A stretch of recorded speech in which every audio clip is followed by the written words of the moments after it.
Track 9 Ground Control. It's been years since Shiro was taken. Years since Keith's life was turned upside down, forced down a path of no return. Years since he delved down into the muck and grime of the lower city life and dedicated his life to getting Shiro back. Shiro was his grounding force. And then he was gone, left Keith floating out into space, lost and lonely, uncertain and angry. They've nearly rescued him a few times. Him and the Blade nearly caught up to the roaming, rotating Coliseum, nearly caught up to the gladiatorial prisoner they called the Champion. But every time he slipped right through their fingers, disappearing into the night like smoke, so close and yet so far. A couple of times they even managed to make contact through carefully maneuvered drones and meticulously hacked systems. Communicators, they got the Shero before they were destroyed. Just long enough to know he's alive. Just long enough to exchange a few words. Keith, don't worry about me. It's too dangerous. Hey, I promise you will be fine. If you start floating away, don't be afraid. I'm coming. He lifts his arm, pressing his middle finger to the print scanner on his wristband. It flashes once. He presses his thumb to it. It flashes again. Then it unlocks, throwing the holo display up into the air in front of him. He shifts through it quickly, with sharp, efficient movements to open the calendar. 300 days. It's been 300 days since they last made contact with Shiro. 300 days with no reply. He's been slowly losing his mind. Nothing to keep him grounded. Nothing to keep him from doing something rash and reckless. Nothing to keep him from doing something desperate just to prove that Shiro was still out there. Until he found a new anchor and lands. The bathroom door opens, letting loose a puff of steam. In all honesty, Keith's a little surprised this run-down old hotel can even produce water that hot. Then again, maybe the ventilation system is just as broken. Lamb steps through the haze, already dressed, tossing the towel to the floor. "Hey," he says, sidling up behind Keith, wrapping his arms around his waist, leaning forward to hook his chin over Keith's shoulder. He's warm. He's solid. He's grounding. Keith leans back into him, pressing in the sturdiness of his broad chest. Lets Lance tether him here, to this moment, before it can start floating away. "What you doing?" Lance mumbles, voice low, and breath hot against the hollow beneath Keith's ear. He shivers, but he doesn't pull away. "Thinking." "About what?" "It's been 300 days since we last made contact with Shiro." Lance hums, and Keith can feel the vibration right down to his toes. Then he's lifting a hand, exiting out the calendar, and closing down Keith's holopad. "Yeah, well soon that counter's gonna drop back down to 0. His arm falls back around Keith's waist, tightening a fraction as he muscles into the crook of Keith's neck. "We're going to find him today. We're gonna get him back." Keith lets out a shaky breath, eyes drifting close for just a moment, as he tries to quell the nervous energy churning in his gut. "I hope so. I know so." He kisses Keith's neck, gentle but firm, lips still pressed to his skin as he says, "I promise." He shifts then, stepping to Keith's side as he drapes an arm around his shoulders, leaning into him as he props his other hand on a hip, looking over the mess Keith's made of the bed. The blankets have been thrown back, draping pathetically onto the floor. The mattress is covered with gear, both of their gear, their bits of armor and belts, the communicators, their weapons and holsters, their gloves and bracers. He hums thoughtfully. "This everything?" "I've checked and double checked." Lance lifts a hand, checking the time displayed on the inner wrist of his armband. "Better get ready then. We're supposed to meet up with Pidge and Hawk in 20 minutes. He lets out a short, sharp exhale, a puff of air caught somewhere between a scoff and a laugh. "We'd be done already if you didn't take so long in the shower. Hey, beauty like this requires upkeep. Is there any point in me arguing that? If you did, what would your points be?" that you're always beautiful. Lance chuckles and breathy. The hand around his shoulder shifts, running through Keith's hair and pushing his head closer so Lance can press his lips to Keith's temple. You're sweet, but there's no point in arguing. I like my beauty routine.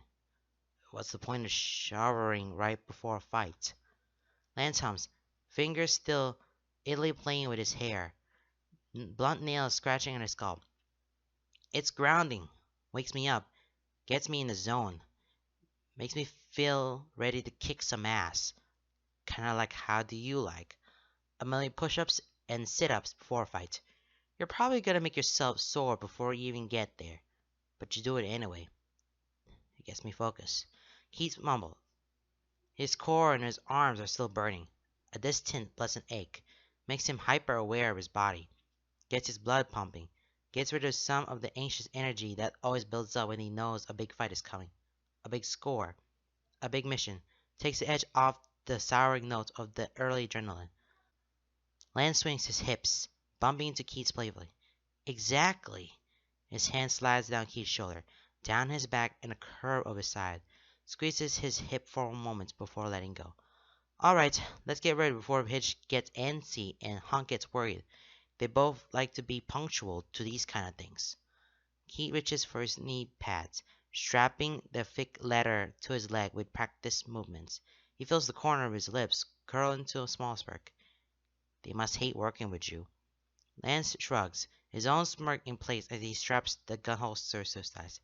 They'll learn to appreciate my knack for winging it.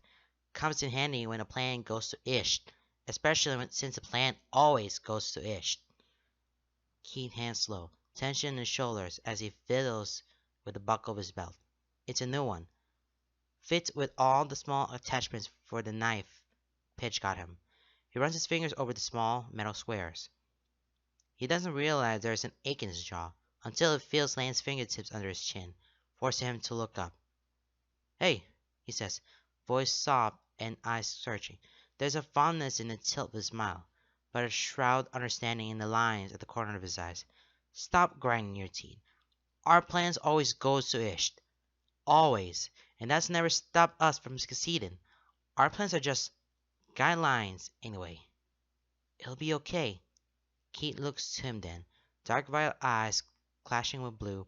The room is darkening, but the last of the crimson sunlight streams in through the pulled curtains, hot and orange, silhouetting Lance's profile in a touch of flames.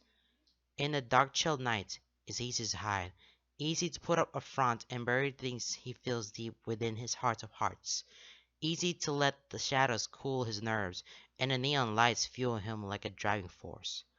But here, in the last rays of light, in the fire of a dying sun cast through the thick smog that hangs over the city, choking and suffocating, he can't help but feel stripped bare, exposed and vulnerable, unable to hide the churning anxiety that coils tight in his chest and burns like an itch beneath his skin. And for once, he doesn't pull back from the light, even though it burns. He faces Lance, feeling his heart laid open and bare, shredded and torn and barely held together anymore. Bleeding and weary, he lets it show, in his eyes, in the twisted curve of his lips, in the lines that cut deep across his face, and Lance takes it in, eyes searching, hardened but ever kind. He reaches out, taking Keith by the arms and pulling him into his chest, enveloping him, wrapping around him, hands smoothing down his back, and fingers cutting through his hair. Keith bruises himself in it, tucks his face into the crook of Lance's shoulder, wraps his arms around his waist, and holds on tight. Breathes in the smell of stale smoke, oil leather, burnt oil, and cheap shampoo. Lets himself be broken and bare, and lets Lance hold him, steady him, stabilize him. Hey, he breathes, low and steady, a hum that vibrates through in his chest, anchoring Keith to him. I promise you, we'll be fine. We got the universe on our side. If you feel like you're out in space, if you start floating away, don't be afraid. I'll be there to catch you. They stand there while the sun sets, the fiery glow slowly fading to the familiar cloak of night. Lance's hands never stop rubbing his back and carding through his hair. He hums softly, A song Keith doesn't know, backdropped by the flicker of neon lights that ignite the growing darkness. Half armored, the doorman still littering the bed, one boot on and the other discarded on the floor, only half their weapon holstered, their communication blinking but ignored, their jackets draped across the one chair in the room. They end up being late, meeting up with the others where they parked their bikes for the day. Pidge scowls. Hunk is restless. Neither of them say anything, not when they see the hard glint in Lance's eyes, and a fire and a smile.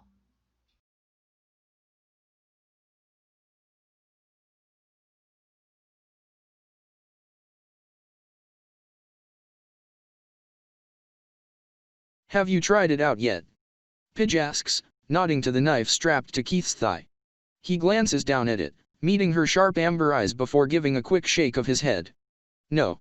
But it's a knife. How hard can it be? She sighs, exasperation pinching her brows as she scowls. I swear to you and Lance are perfect for each other, she mumbles as she scoots closer. They're crouched in a dark alcove within sight of the compound. An old warehouse, run down and ramshackle, but not abandoned. Far from it. Billboards and advertisements cluster around it, casting flickering lights and humming with cracked tubes. The dissonance of their crackled phrases looping on repeat help drown out the noise from within. Help cast the building into shadow. Help mask what it really is. A fully operational Galra compound. The current location of their coliseum. Where they'll soon be hosting a round of gladiatorial-style events with prisoners they've acquired, most of them enhanced bionically and chemically through experiments that aren't at all illegal and definitely not stable. And somewhere in that building is Shiro. Their champion. Their long-running hero of the arena. Pidge pulled data on him. He's been able to withstand all their experiments. Has fought for his life with a fire and bloodthirsty fervor that makes him a fan favorite. It makes Keith's chest ache. Experiments. Don't you be afraid, he thinks, imagining Shiro, hunched and alone and damn close to broken in a cell. I'm coming. We're coming. But for now, they wait. Him and Pidge are crouched in a crack in the wall. A cement wall with shattered plaster and chipped spray paint. Hunk and Lance are perched somewhere nearby, tucked away out of sight with their guns at the ready. They haven't seen the blades yet, but he's gotten word that they're here. All they have to do now is wait for the signal. There's a buzz beneath his skin. The restless itch of adrenaline. His body feels tense, pulled taut in all directions, poised and ready to sprint. A fire burning and ready to melt rubber as soon as the light ticks down to green. Hey. Pidge's voice is sharp, fingers snapping in front of his eyes. He blinks, focusing back in on her. He hadn't realized he'd been drifting. What? That knife. Remember how to use it. Another blink. Slow processing. A hesitant, yes. She huffs, holding out a hand, curling her fingers. He scowls, bottom lip pursing out as he reluctantly reaches for the knife, pulling it from the sheath and flipping it around to slap the handle into Pidge's waiting palm. Right. So this is a new kinda tech that we developed from some schematics we stole from both the Garrison and the Empire. Combined M. Tweaked M. Mixed in some ideas and half-formed schematics we found in Allura's dad's old stuff. We call it a Baird. State-of-the-art nanotech, brought to you by Punk Productions. That's me and Hunk, by the way. Pidge. Right, so here you've got a regular old knife. Sturdy. Military-grade steel. Forever sharp. Blah blah. Here, she reaches out, tapping her finger on the different small cubes attached to Keith's belt, you have your mods. She flips the knife over, showing him the bottom of the handle. There's a groove there, a perfect slot for the small cubes to plug into. This is where they plug in.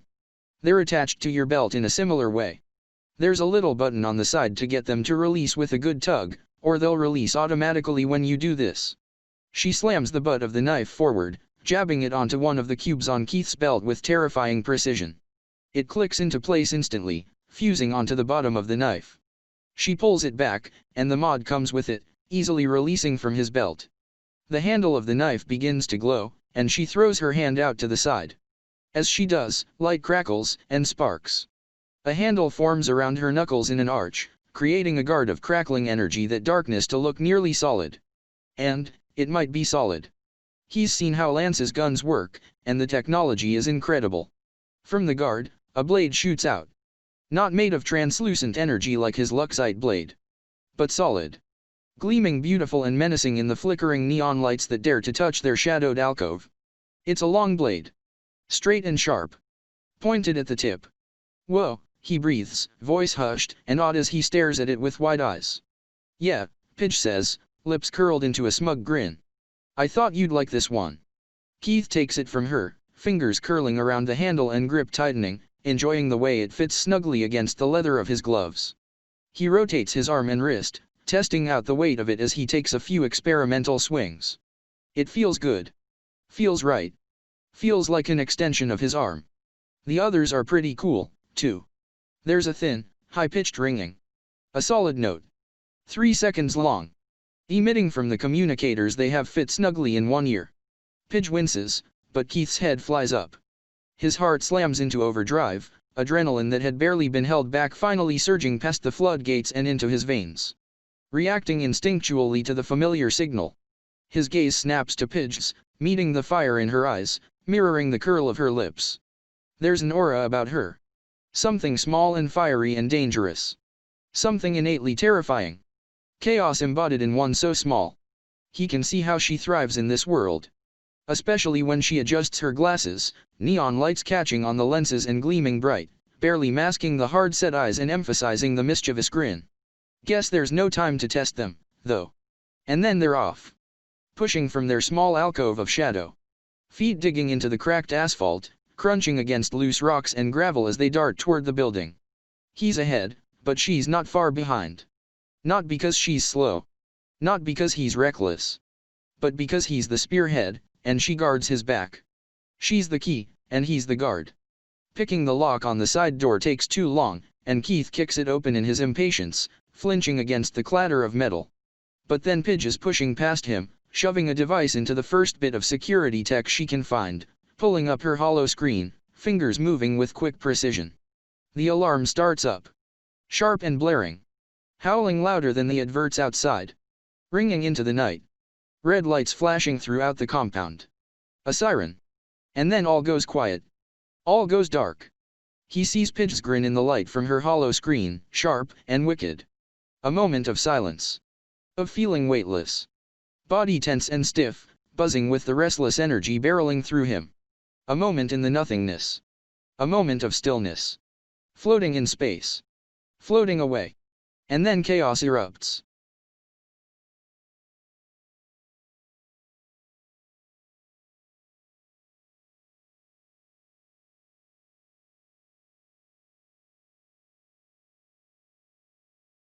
Everything is a blur of motion, caught and trapped in moments of flashing lights, broken up by the slides of darkness between pulses. The hair is hot and hazy, thick with the smell of burning flesh and blood, with the scent of grease and metal. The silence is shattered, completely consumed with the shout and the clamor of weapons, metal on metal, the sizzle of energy, the pulse and ringing shots of gunfire, deep sonic booms and high-pitched pistols, scrape of swinging chains, clash of swords and pipes, snap and crackle of localized lightning, burning in neon colors, hot and deadly. Screams of fury, screams of terror, screams of pain. Keith moves on autopilot. His body moves before actions are strictly thought through. His mind is in a haze, separated from himself, only aware of his surroundings enough to react to them. Unfocus. Pay attention. See a motion, a swing, an enemy, then strike. React. Charge ever forward. He doesn't know where he's going. He only knows that the prisoners would be held deeper, and he can't get there without cutting through the obstacles in his way. So he does. Beard in one hand, blade straight and sharp, Marmora blade in the other, energy blade curved and wicked, pulsing with the bright purple like that crackles and lights his way. Noise everywhere. He feels alone in the storm, in an ever-surging sea. But he's not alone. He knows he's not. He can hear his friends somewhere nearby. He catches glimpses of members of the Blade. They outnumbered by the Galra, but they make up for it with their precision, with their skill, with their merciless training and fierce conviction.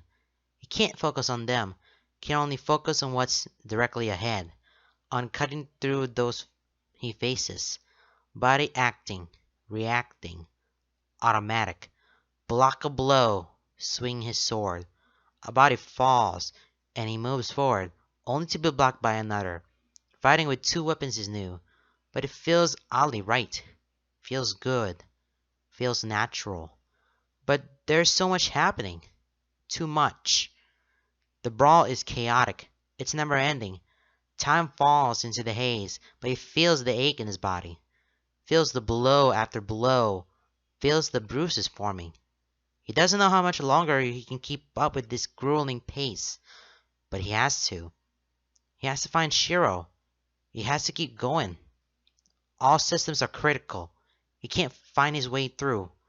Feels like there's nowhere to go. He's not moving forward. He's being pushed back. He bites his tongue, tastes the blood. He needs Lance. Needs him to say. A hot slices past his cheeks. He feels the burn of it. Sees the bright blue flash of it. Watches with wide eyes as it sinks into the chest of the man he's struggling with. Sees it char cloth and skin, sinked black and smoking around the clean hole.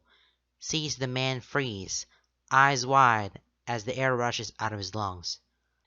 The girl stumbles back, hand lifted shakily to his chest, expression confused as blood starts to pool at the corner of his lip. And then he falls. "Get your head in the game, samurai!" Lance's voice crackles through his comms. His heart races, head whipping around. He finds Lance easily, zeroing in on him, perched up high within the compound, claiming the high ground. His gun is long, morphed into a sniper rifle, trained on Keith's location. His chest squeezes, pleasant heat surging through him. "Don't you go floating away!" Lance whispers, voice slow and grounding. "Don't be afraid." "I'm not!" he snaps, instant and heated, fizzling out as his voice shakes. Lance just hums. "Keep going. Pitch and Hawk are waiting for you on the other side of the compound. I'll clear the path for you." He turns at the sound of footsteps, blades barely getting into a defensive position before the Galra drops, a bullet wound still smoking in his forehead. Keith feels a smirk curl his lips, satisfaction wicked and sharp as he digs his boots in and sprints ahead. Lance's eyes at his back.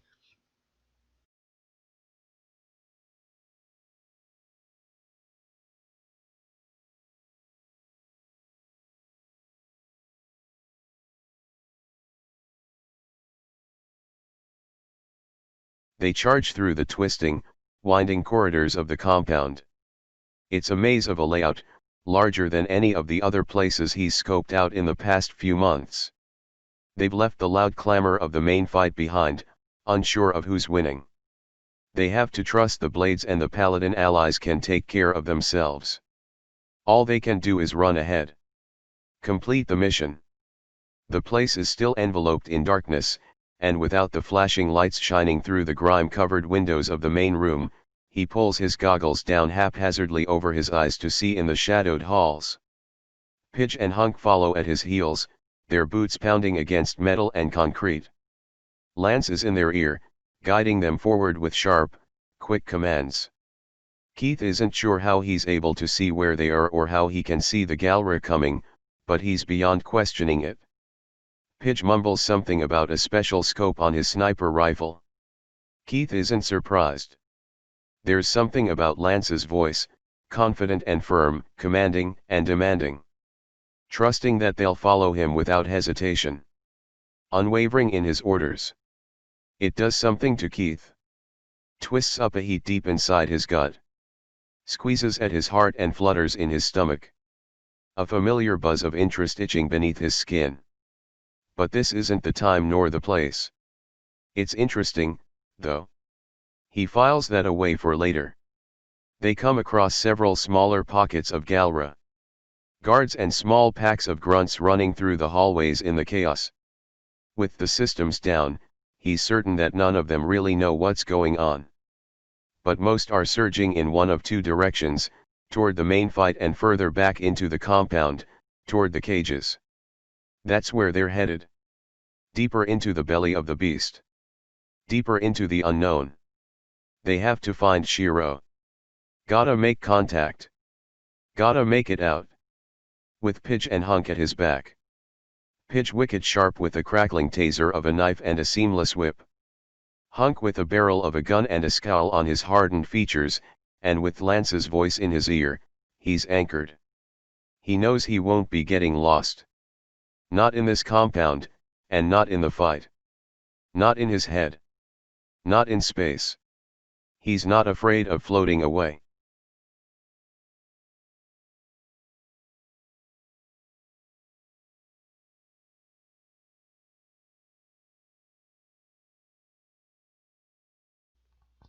Dead ahead, Lance says through their comms. That door, it leads to the cages. There's there's a lot of people back there. We're getting them all out, Keith says through gritted teeth, stopping in front of the door, sizing it up.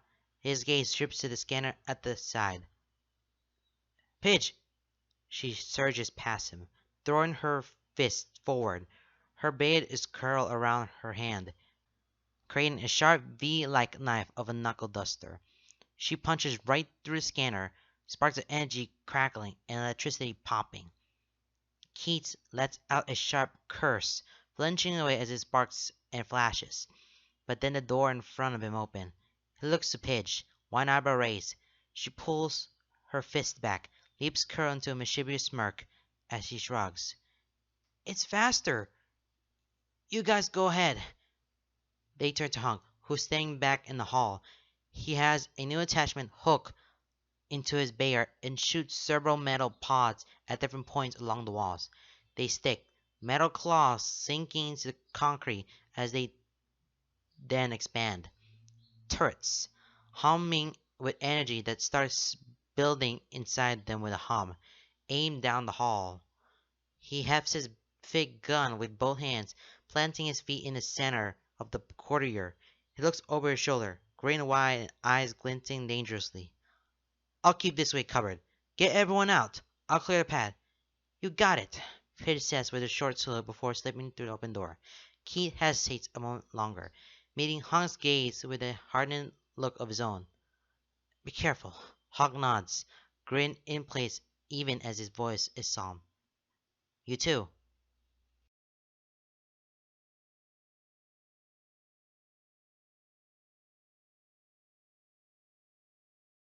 The cells are thick and crowded with bodies, crammed into the makeshift cages. Little room to move. Hardened eyes and gaunt faces. Sharp sneers and haunted gazes. The hint of wounds. The glint of attachments. The flash of scars. Fear and anger is quickly morph into confusion, awe, and then sharp victory as Keith and Pidge charge through the holding facility, systematically opening the cages. Freeing the prisoners. The Galra's warriors. People stolen from their homes and forced to fight for the Empire's entertainment. Keith and Pidge free them. Tell them there's a fight going on. Tells them to run. To be back up to the blade. To get the hell out. To wreak havoc. To tear the Empire asunder. To rip them apart. They open cage after cage. Cell after cell. They free the prisoners until there are none left. But Shiro isn't here.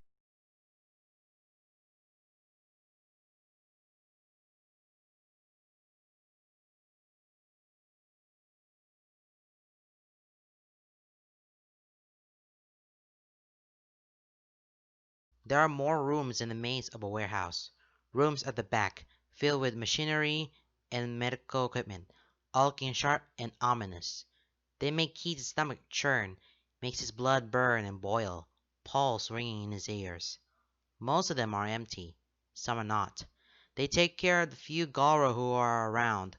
These ones aren't food soldiers, aren't grunts, aren't gang members valued for their bloodthirsty eyes and merciless spirit. Scientists, medical professionals, researchers, those with morals just as low and loose, but without the combat training to defend themselves. Easy. The fight. They free the prisoners. They move on. They find him in the last room at the end of the dark hallway, lit only with the dimly glowing purple backup lights that pulses in strips along the floor. He bursts into the room, kicking the door open hard enough to make it slam against the wall. He pauses just within, taking it all in. A hovering bed in the center of the room, designed to be pushed and moved. Machines beeping, even in the dark. Slow pulsing lights illuminating surprised and startled faces. Two people dressed in lab coats. Blood on their hands as they try to strap someone to the bed.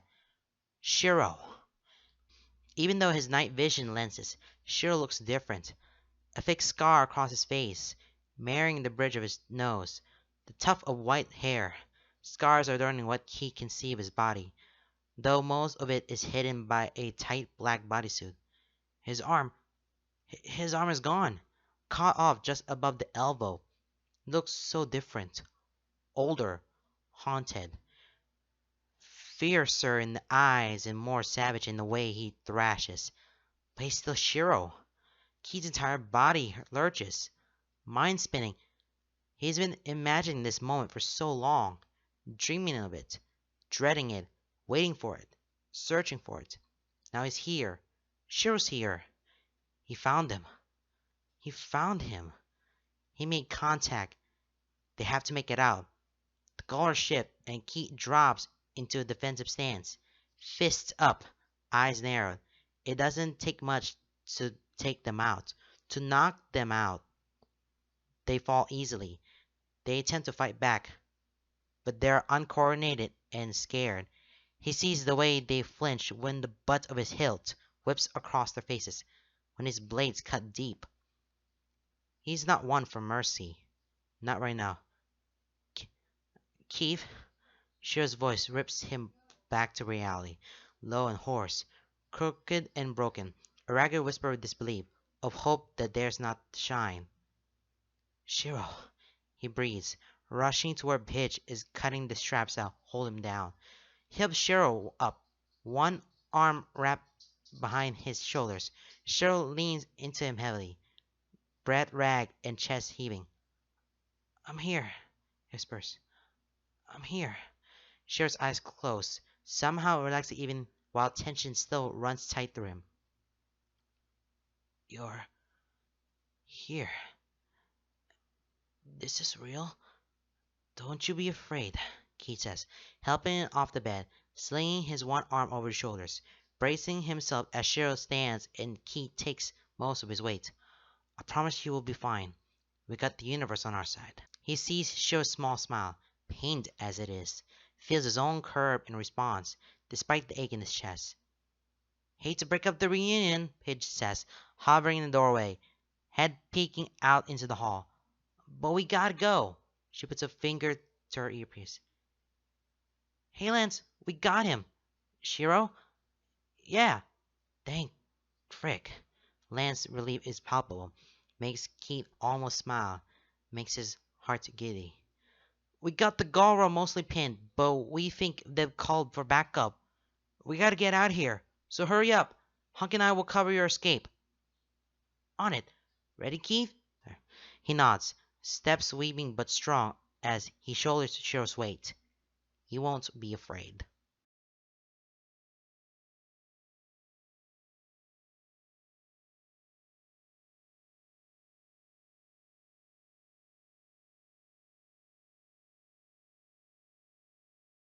It's a blur, but he's not drifting. He's firmly anchored by the heat of Shiro's body and the weight of him clinging to Keith's shoulders. He's grounded by Lance's voice in his ear, sharp and commanding, firm and confident despite sounding tight and ragged. He's guided by Pidge, led through dark corridors filled with smoke and pulsing lights. He doesn't know what's on fire. He doesn't care. He hopes this whole place burns. Soon there are more people, but the Galra don't approach them. Can't get to them. Not through the blades and allies they have surrounding them. Not as the Galra are pushed to retreat. The path is clear, and once Hunk finds them, he blazes a trail that they stumble after, desperate for freedom. Heart pounding. Blood pumping. Ears ringing. Hope. Hope. Hope. Then they're free. They're outside the building, out in the open air. There's a chill in the night, humid with the light drizzle that's begun. It's cool on their skin. Gathers in puddles that splash under their feet. They run as fast as they can. As far from the building as they can. Until they're met with fellow blades who help take Shiro, who get him loaded up on a transport vehicle so they can get the hell out. Get him to safety so he can be checked out. Several of the other freed prisoners are also being helped up onto bikes and hover cars. All that's left is for Keith to get to his own bike, and... Where's Lance? He asks suddenly, not even aware that his eyes are scanning the crowd for him until he can't find him. I don't know, Hunk sounds worried, already ahead of Keith in that department, eyes scrambling and lip caught between his teeth. I'm fine, just get out of here, comes Lance's voice through gritted teeth. Where are you? Keith snaps. I'm fine. Where are you? I'm still in the building, surrounded, but I'll be fine. You just get Shiro out. I'll catch up. Keith stops listening. Turns on his heel to face the tall man helping secure Shiro, helping keep him lucid. Elaz, can you get him out of here? The man's eyes snap to his, hard and certain, calculating as he looks Keith over, hovering on the pinch between his brows and the scowl on his lips. I've got it. I'm trusting you. We'll meet you back at the safe house. You know which one. Keith nods, already spinning on his heel to charge back toward the warehouse. Back the way they'd come. Where are you going? Pidge shouts after him. I'm getting our idiot out, he hisses through their comms. I'm coming, Lance. I promise you will be fine. I'm not afraid.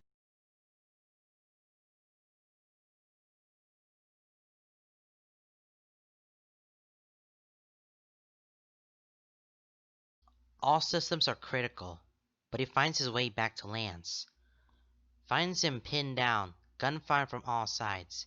He stayed behind as everyone evacuated. That much is obvious. That much Keith knows. Because no matter how merciless, no matter how stained, no matter how much he thrives in the lower sphere of life, Lance is, at his heart, a selfless man. A stupid, reckless, selfless man. So he stayed behind while his allies ran, covered their backs, and now he's paying the price. Trapped inside and unable to escape on his own. But he's not on his own. Not as long as Keith still breathes. The Blade would have left him, because even though they're a team, a well-oiled machine, they're a gang that thrives on one simple principle. The good of the whole is more important than the well-being of the one. Sacrifice is often a necessity. It's hard to deal with, but so is life. If a Blade member had made the same sacrifice Lance had, the same merciless decision, they would have grimly accepted it, gotten away, and mourned him with respect. It's never settled well with Keith. There are plenty of times when he's usurped that rule, gone rogue, gone against orders just to save someone. He's been reprimanded. He's been thanked. Things haven't changed. No, things have changed. Not the Blade, no, but him. He's changed. He can't do it anymore. He can't pretend he doesn't care. He can't pretend his attachments don't matter. He can't pretend he doesn't care. He can't pretend his friends don't matter. Lance matters. Lance matters a lot. It takes him only a moment to assess the situation, and only half a second longer to rush into action. He slips along the outskirts of the room, staking to the shadows on Sign's feet until he comes up on the Galra pitting lands. One by one, Keith takes them out. His only mercy is that it's quick, silent. They probably feel no pain. It's more than they deserve. One by one, they drop in the darkness. The pulsing violet lights casting shadows across their bodies. Smoke starts to fill the room, burning the back of his throat. Keith makes it to Lance's hiding spot at the last of the gunfire ceases. As the room is momentarily cast into silence, outside, beyond, they can hear the chaos still. The shouts, the sirens, the cracked and stuttering robotic sounds of advertisements flickering through the same programmed phrases. But for a moment, here and now, things are still. As he rounds the corner, he freezes, fighting himself staring down the barrel of a gun, fighting himself pinned with the eyes like ice, violet light igniting the hard and bloody planes of his sharp features. Lance, he breathes, relief surging through his veins. The gun lowers. The hardened look on his face cracks. Disbelief and relief all at once. Keith! He doesn't know who steps forward first. Doesn't care. One moment they're apart, and the next day they're together, arms wrapped tight, weapons held aside and behind as their faces buried in shoulders and necks. Their lips pressed to the hollow beneath his ear. He presses his Lance's temple. Ground control to Keith, comes Pidge's voice. Keith, have you found him yet? Hunk's voice cuts through their comms. Yeah, he says, voice cracking, surprisingly ragged, thick with his heart in his throat. Yeah, I got him. I'm okay, Hunk, Lance says, voice muffled in Keith's neck. Whatever reunion you idiots are having, cut it short, comes Fitch's voice, short and cut in her urgency. The Gora had to back up coming. And we gotta go. Hunk and I are waiting by your bikes to cover you. Got it, Lance says, pulling away from Keith, only to push him forward, to capture his lips, to tilt his head and press their mouths firmly together, melding together. It feels grounding, even as his heart soars out into space. It feels so right. Here Lance's arms, sweat-stained and blood drying on their hands. Here, with Lance's lips on his, desperate and firm. Lance breaks the kiss, putting his forehead to Keith's, pushing in hard while his hand moves to the back of his head, holding him in place. It hurts. It's perfect. Lance's grin is wicked in the pulsing violet lights, eyes backlit with a fire that has Keith's toes curling. I told you we'll be fine. Keith feels his lips curl, and as smirk, a grin that starts in his chest and ignites, burning up his throat to singe his lips in a wildfire. Guess the universe is on our side. He won't be afraid so. Not anymore. Not with Lance at his side. Even if he starts floating away, they'll be fine. Lance chuckles, low and dark, pulling him back the way he come. Come on, let's go home.